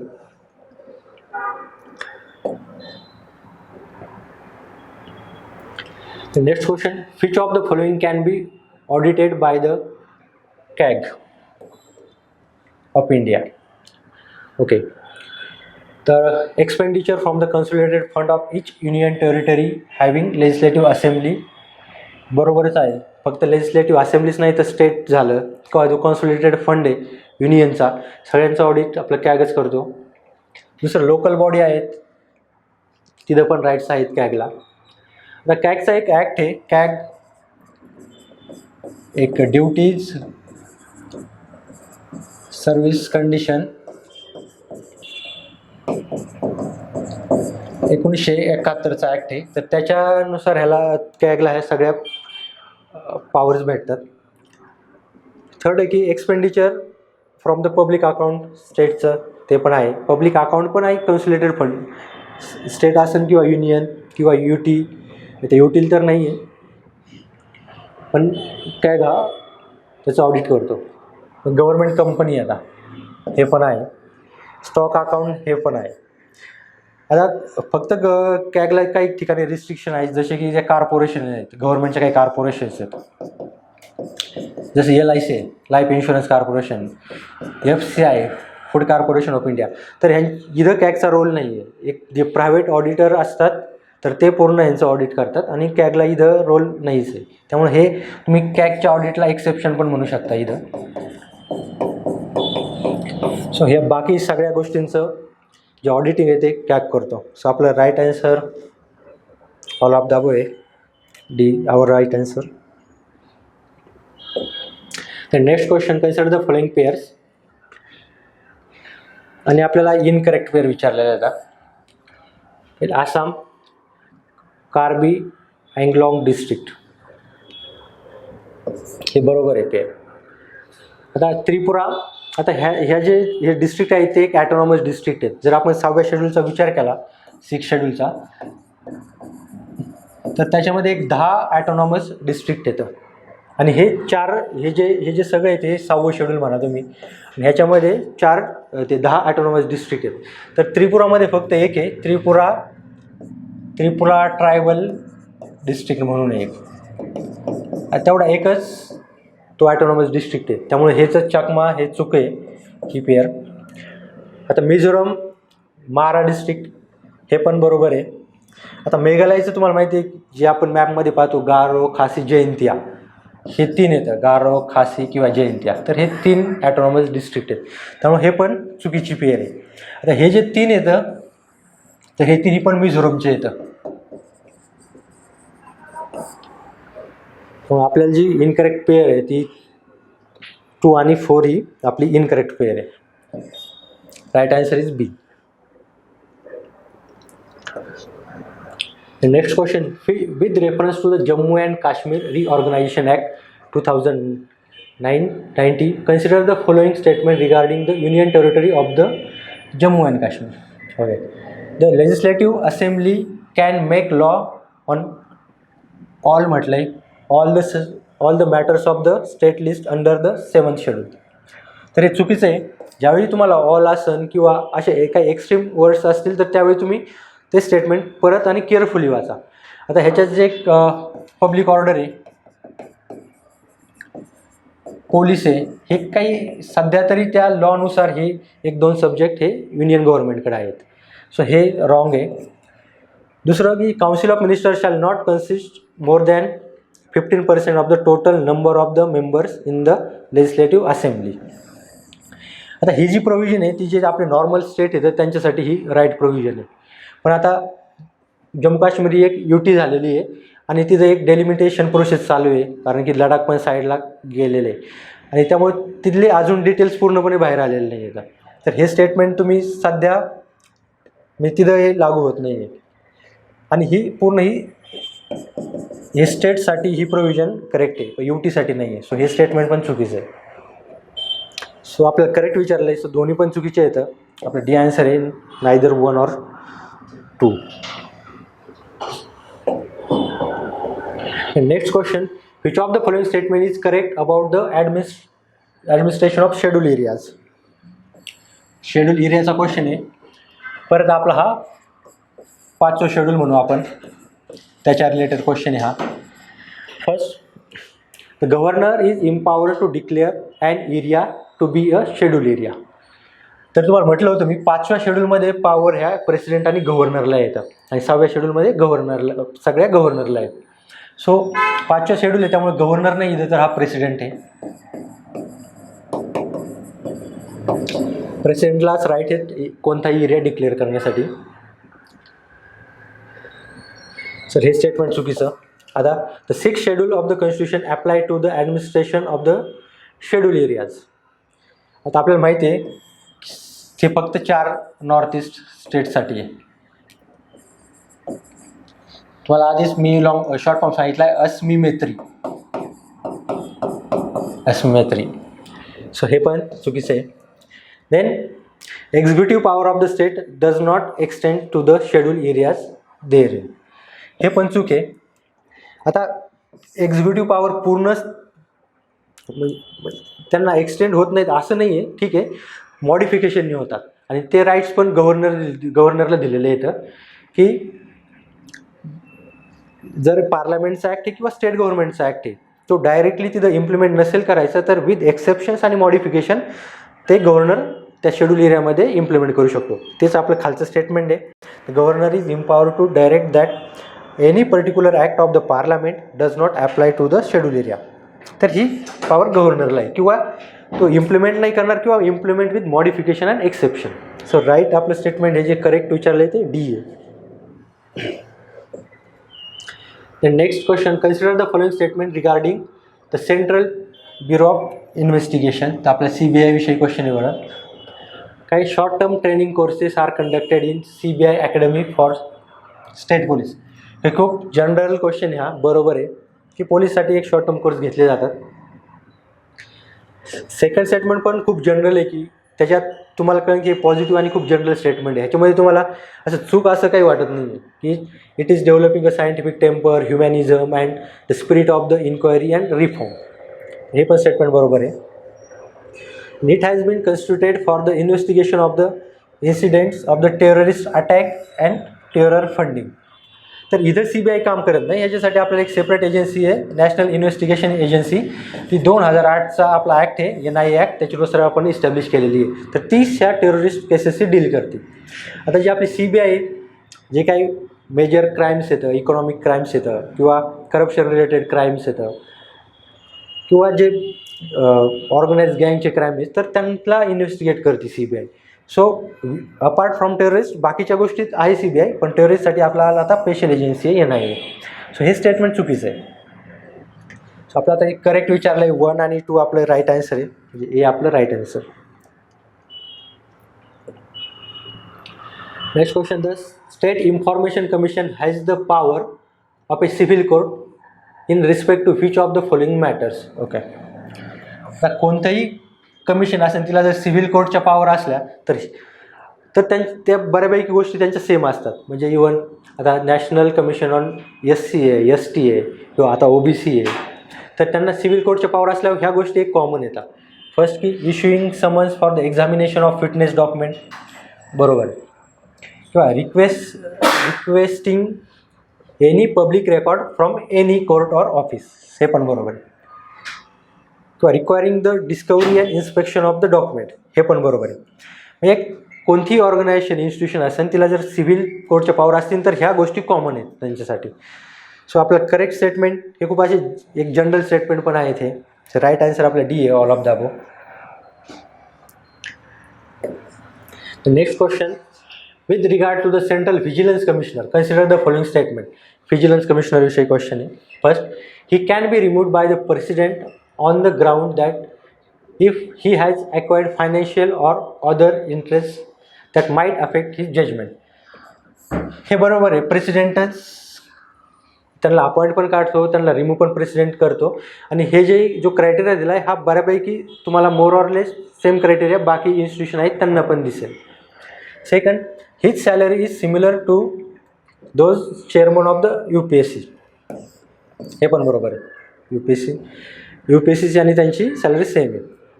आणि जर आपण UPSC म्हटलं तर ते जज असतात सुप्रीम कोर्टचे, त्यांची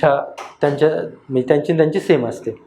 आता third statement, he is not eligible for the further employment under central or state government. बरोबर आहे, कारण की UPSCचे मेंबर किंवा चेअरमन ते पण फर्दर एम्प्लॉयमेंटसाठी एलिजिबल नाहीत. हां, ते UPSCचे मेंबर ॲज अ चेअरमन होऊ शकतात, पण बाकी दुसरीकडे एम्प्लॉयमेंटसाठी ते इनएलिजिबल आहेत. हे पण स्टेटमेंट बरोबर आहेत. तर हे सगळे स्टेटमेंट बरोबर आहेत. Right answer is D, 1 to 3. Then next question, which of the following statement is not correct विचारलं आपल्याला. Not correct regarding the cyclone Tauktae. हे जे सायक्लॉन होतं आता ह्याच इयरच्या मेमध्ये आलं होतं, नाही मागच्या वर्षी 2021च्या मेमध्ये आलं होतं. तर फर्स्ट की the name Tauktae given by Myanmar.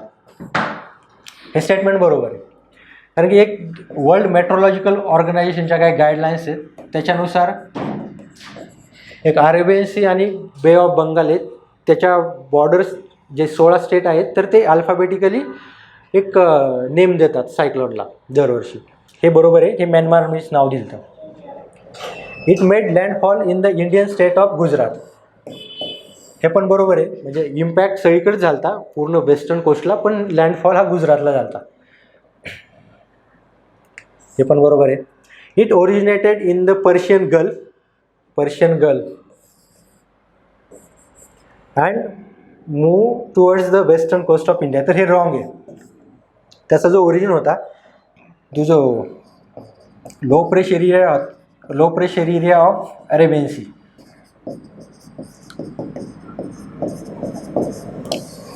तर जो लो प्रेशर एरिया होता अरेबियन सीचा तिथंच त्याचा एक ओरिजिन झाला होता. त्यामुळे पर्शियन गल्फ हे रॉंग आहे. त्यामुळे आपल्याला नॉट करेक्ट विचारलं हेच आपलं राईट आन्सर आहे. मग पुढं पण पाहू. It developed in the pre monsoon period. Okay, आता प्री मान्सून, आता ह्याच्यामध्ये प्री मान्सून पोस्ट मान्सून दोन येतात.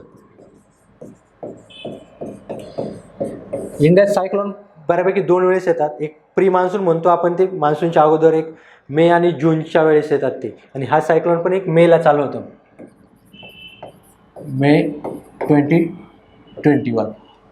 आणि पोस्ट मान्सून आहेत ते ऑक्टोबर नोव्हेंबरच्या वेळेस येतात, ते पोस्ट मान्सून आहेत. सो आपलं एक राईट आन्सर सी आहे. आणि ह्याला क्लासिफाय एक सिव्हिअर सायक्लोन म्हणून केलं होतं, कारण की काही ठिकाणी ह्याचं जे स्पीड होतं ते मोर दॅन 200 km/h रेकॉर्ड केलं गेलं. Next question, community transmission is the stage of the pandemic at which new cases in the last 14 days cannot be traced to those who have an international travel history. तर हे आपल्या गव्हर्नमेंटनी community ट्रान्समिशनची ही definition दिलेली आहे.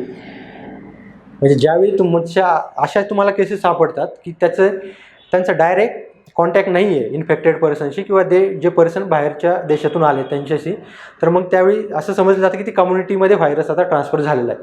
हे statement बरोबर आहे. अच्छा, हे दुसरं आहे, India has labeled itself a country with no community transmission. Okay, no community transmission since the beginning of the COVID pandemic. तर आता ज्यावेळी कोविड सुरू झाला बिगिनिंगला, मार्च आपल्या इकडे झाला तो मार्च समजा 2020ला, तर त्यावेळी इंडियाने तर कम्युनिटी ट्रान्समिशन नाही आहे हेच त्यांनी डिक्लेअर केलंच नव्हतं. ते कंटिन्यू आपण हे सांगत होतो की कम्युनिटी ट्रान्समिशन नाही आहे. पण आता सध्याची कंडिशन पाहिली तर मे बी हे स्टेटमेंट थोडं चेंज होऊ शकतं, पण ही त्यावेळेसची कंडिशन आहे. त्यांनी बिगिनिंगला विचारलं आहे, त्यामुळे हे स्टेटमेंट बरोबर आहे. आणि ज्यावेळेस तुम्हाला असे क्वेश्चन येतात त्यावेळी तुम्ही गव्हर्नमेंटचे जे एक ऑथेंटिक चॅनल येतात त्यालाच तुम्ही फॉलो करा आणि त्याच्यानुसार तुम्ही आन्सरला म्हणजे आन्सर व्यवस्थित द्या मग त्याच्यानुसार. त्यामुळे आपले करेक्ट स्टेटमेंट हे सी आहे. आता नेक्स्ट क्वेश्चन आहे की the term A76 is the recently in news it is. Okay, असे UPSCचे एक फेवरेट क्वेश्चन असतात, एक लाईनमध्ये विचारून टाकतात, तर इथं आपलं लॉजिक पण लागत नाही. तर इथं तुम्हाला पूर्ण तुमचं फॅक्च्युअल नॉलेज कामाला येणार आहे आणि तुम्हाला जर माहीत असेल तरच तुम्ही असे क्वेश्चन अटेंड करा, नाहीतर हे आपलं निगेटिव्हमध्ये घेऊन जातात असे क्वेश्चन. आपण पाहू काय सोलार पॉवर 2 सीटर एअरप्लेन हे असं काही नाही आहे. आता वर्ल्ड लार्जेस्ट आईसबर्ग, तर हे आपलं राईट आन्सर आहे. हे पण चुकीचे आहेत. आता हा आईसबर्ग आहे, एक युरोपियन स्पेस एजन्सी आहे.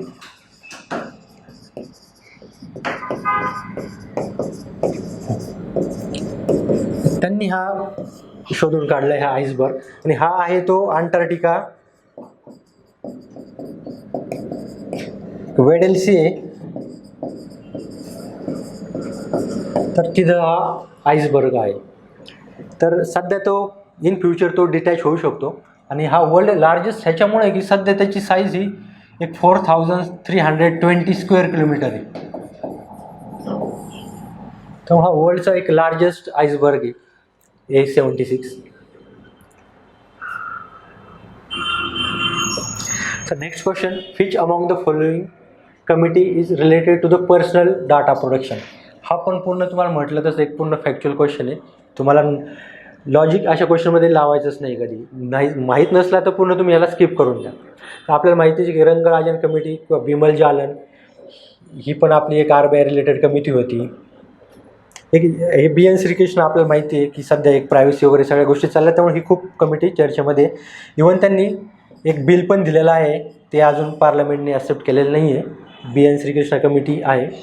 पण तुम्ही अशा वेळेस गोष्टी तुम्ही इलिमिनेशन टेक्निक यूज करू शकता. की तुम्हाला ऑलरेडी माहिती आहे की ही बिमल जालन कमिटी RBI रिलेटेड आहे, म्हणजे तुम्हाला हे तर समजतं आहे की ही पर्सनल डाटा प्रोटेक्शनला नसू शकेल. हां, पॉसिबिलिटी असू शकते, पण एक तुम्ही इलिमिनेशनला अशी टेक्निक यूज करू शकता. तर आपलं राईट आन्सर डी आहे.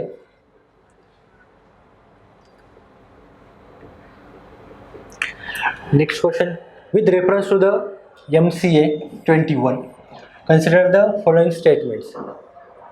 It is an online portal managed by the Ministry of Commerce and Industry. तर हे चूक आहे. तुम्ही जर MCAचा नीट लॉंग फॉर्म तुम्हाला माहीत असलं तर ते मिनिस्ट्री ऑफ कॉर्पोरेट अफेअर्स आहे.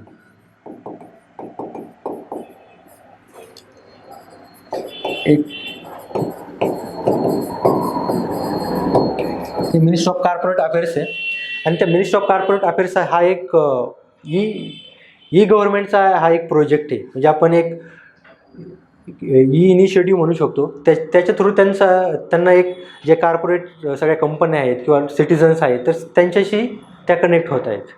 तर हा मिनिस्ट्री ऑफ कॉर्पोरेट अफेअर्स आहे, कॉमर्सचा नाही. तर हे पहिले स्टेटमेंट चूक. दुसरं, it has made all company related information accessible to the general public. हे बरोबर आहे. हे सिटिझन झाले किंवा कंपनीला पण इन्फॉर्मेशन, तर हा एक आपण म्हणू शकतो की एक ओपन त्यांनी प्लॅटफॉर्म केला आहे की जी सगळी इन्फॉर्मेशन आहे मिनिस्ट्री ऑफ कॉर्पोरेट अफेअर्सची तर त्याच्यात तुम्ही डायरेक्टली ॲसेस करू शकता तिथून. तर आपलं करेक्ट आन्सर ओनली बी आपलं right answer. The next question, consider the following statement regarding Havana syndrome. आता हे खूप करंटमध्ये चालू आहे हा सध्या. एक काय, the symptom of the illness were first observe in 2060 among the US diplomat in Cuba. तर हे बरोबर आहे. एक क्युबाची राजधानी आहे ती हॅवाना, आणि तिथं ज्यावेळी US डिप्लोमॅटचं एक अशी मीटिंग चालू होती तेव्हापासून म्हणजे हे हॅवाना सिंड्रोम एक सुरू झालेली गोष्ट आहे. आता सध्या जी अमेरिकेची जी FBI federal bureau of investigation आहे, FBI, तर ती सध्या एक पूर्ण हे इन्व्हेस्टिगेट करत आहे मॅटर. त्यामुळे अजून डिटेल्स नाही आहेत ह्याचे. पण एक असं जाणवलं ह्याच्यामध्ये की जे US डिप्लोमॅट आहेत तर त्यांच्यावर त्यांना एक अनवॉन्टेड आवाज ऐकू येतात. तर त्यामुळं आणि इव्हेंच्युअली असे काही सिम्पटम्स डेव्हलप होतात त्यांच्यामध्ये की ते त्यांचं वर्क व्यवस्थित करू शकत नाहीत किंवा त्यांचं हिअरिंगचा लॉस होतो किंवा वॉमिटिंग किंवा सिव्हिअर हेडेक अशा टाईपचे सिम्पटम येतात. आणि ते फक्त US डिप्लोमॅटलाच टार्गेट केलेलं आहे सध्या त्यांनी. सो हे पहिलं स्टेटमेंट बरोबर आहे. आणि directed microwave radiation has been detected as a plausible cause of Havana syndrome. तर तेच एक अनवॉन्टेड रेडिएशन आहेत, एक आपण मायक्रोवेव्ह बी म्हणू शकतो असे, की ते त्याच्यात त्यांच्यावर अटॅक केलेला आहे. सो हे पण स्टेटमेंट बरोबर आहे. तर करेक्ट आपलं सी आहे, both A and B. The next question, consider the following statement regarding national mission on use of the biomass in the coal based thermal power plant. Use of biomass विषयी question आहे. जे thermal power plant आहेत आपले, जिथं आपण Coal use करतो, तर तिथं आपण आता बायोमास यूज करायचा विचार करते, त्याच्याविषयी हा क्वेश्चन आहे. तर the proposed mission is to be carried out by ministry of new and renewable energy. तर हे चुकीचं आहे. तुम्हाला एक थर्मल पॉवर प्लॅन्ट म्हटलं की तुम्हाला समजलं पाहिजे की ministry he ministry of power आहे. तर ही द मिनिस्ट्री ऑफ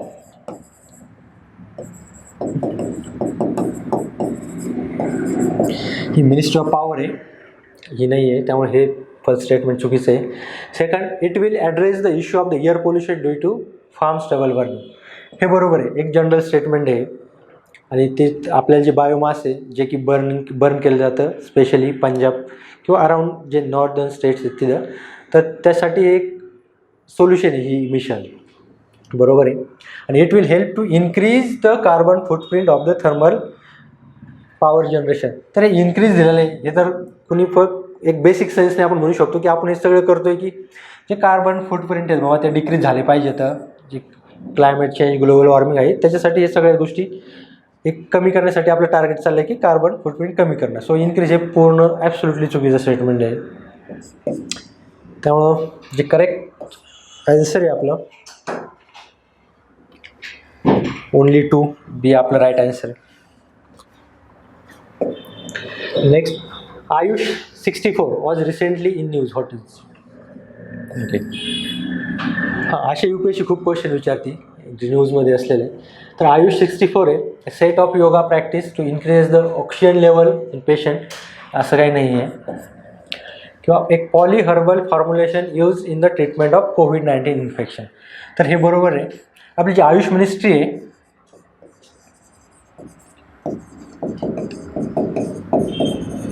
त्याच्या अंतर्गत एक ऑर्गनायझेशन आहे की centre for research in Ayurvedic science, एक ऑर्गनायझेशन आहे. त्यांनी हे फॉर्म्युलेशन डेव्हलप केलं आहे आणि ते सध्या डेव्हलप केलेलं नाही आहे. ते 1980मध्ये ते फॉर्म्युलेशन आपण मलेरियासाठी पण यूज केलेलं आहे. पण आणि सध्या ते पण एक कोविड जे पेशंट आहेत त्यांच्यावर पण एक चांगल्या प्रकारे ते यूज होतं आहे किंवा त्याचे रिझल्ट चांगले येतं. सो ते एक कोविड इन्फेक्शनसाठीच येते एक पॉली हर्बल फॉर्म्युलेशन. सो बाकी हे पण नाही येतं. सो आपलं राईट आन्सर B आहे. Next question, consider the following statement regarding protected planet report.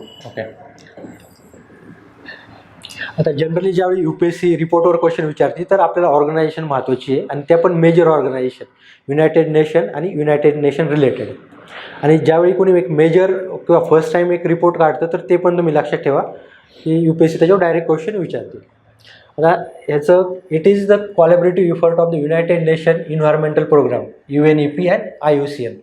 तर हे बरोबर आहे.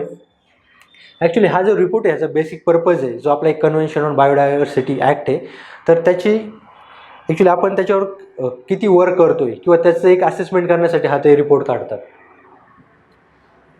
सेकंड आहे की it provides data only about protected and conserved areas around the world. ह्याचा डाटा ते प्रोव्हाइड करतात, पण त्याचबरोबर बाकी पण खूप साऱ्या गोष्टी आहेत. आता ज्यावेळी तुम्ही अशी स्टेटमेंट पाहता, हे स्टेटमेंट चुकीचं आहे, तर ती ऑर्गनायझेशन असते तर तुम्ही त्याला जनरलिस्टिकली विचार करा, पॉझिटिव्हली विचार करा की तिचं फंक्शन एक लिमिटेड नसू शकतं. जनरली मुलं काय करतात, एखादी एक गोष्ट त्यांना माहीत नसली तर त्यांना असं वाटतं की आपण हे रीड केलेलं नाही आहे, सो ही गोष्ट चुकीची आहे. सो तुम्ही दुसऱ्या साईडने विचार करा, पॉझिटिव्हली विचार करा की तुम्ही जरी रीड केलं नसलं तरी ती फंक्शन असू शकतं, कारण की आपण काही सगळ्या गोष्टी वाचू शकत नाही. सो हे स्टेटमेंट चुकीचं आहे. द करेक्ट आन्सर आहे ओनली आहे. Then last question, consider the following statement regarding National Institute of Social Defense. तर ते सोशल डिफेन्स म्हटलं एक असं डिफेन्स रिलेटेड काही नाही आहे. सोशल डिफेन्स म्हणजे असंच की तुम्ही तुमच्या सोसायटीला एक प्रोटेक्ट केलं पाहिजे एक क्राईम्सपासून, किंवा स्पेशली ही जी इन्स्टिट्यूशन आहे ती जे काही प्रॉब्लेम आहेत सिनियर सिटिझन्स किंवा काही बेगर्स रिलेटेड प्रॉब्लेम्स आहेत, तर ह्यांच्यासाठी ही काम करणारी ऑर्गनायझेशन. तर ही एक ॲटोनॉमस बॉडी आहे, register under society registration act. हे बरोबर आहे स्टेटमेंट आहे. पण it is the central advisory body to the ministry of the woman and child development. तर हे चुकीचं आहे. ही मिनिस्ट्री चुकीची आहे. जी आपली मिनिस्ट्री ऑफ सोशल जस्टिस आणि एम्पॉवरमेंट, तर त्या मिनिस्ट्री अंतर्गत ही ऑर्गनायझेशन आहे. ती स्पेशली तिचा फोकस एक ह्युमन रिसोर्स डेव्हलप कसा करावा त्याच्या रिलेटेड ती वर्क करते. सो इथं आपलं करेक्ट स्टेटमेंट ओनली 1 आहे, हे चुकीचं आहे. सो आपण पूर्ण पेपर हा पॉलिटीचा सेकंड जी टेस्ट होती ती पूर्ण आपण डिस्कस केलेली आहे. मला बेसिकली तुम्हाला हेच सांगायचे की पॉलिटीचे क्वेश्चन तुम्ही ज्यावेळी सॉल्व करता त्यावेळी ते काही बेसिक गोष्टी येतात according to constitution, according to law, किंवा त्या गोष्टीवर तुम्ही खूप केअरफुली रीड करा. जे एक्स्ट्रीम वर्ड्स येतं ते तुम्हाला तुम्ही रीड केले का ते परत स्टेटमेंट ते वाचा आणि खूप केअरफुली वाचा. इव्हन जेवढा तुम्ही कंपॅरेटिव्हली स्टडी करता की बाबा प्रेसिडेंट आहे, गव्हर्नर आहे, तर तुम्ही कंपॅरेटिव्हली स्टडी करून त्याचे एक्सेप्शन्स काढा की दोघांमध्ये डिफरन्स काय. तर असा स्टडी केल्यावर तुमच्या तो लक्षात पण चांगला राहतो आणि तुमची अंडरस्टँडिंग पण वाढते. So thank you everyone and all the best for UPSC prelim. Thank you very much.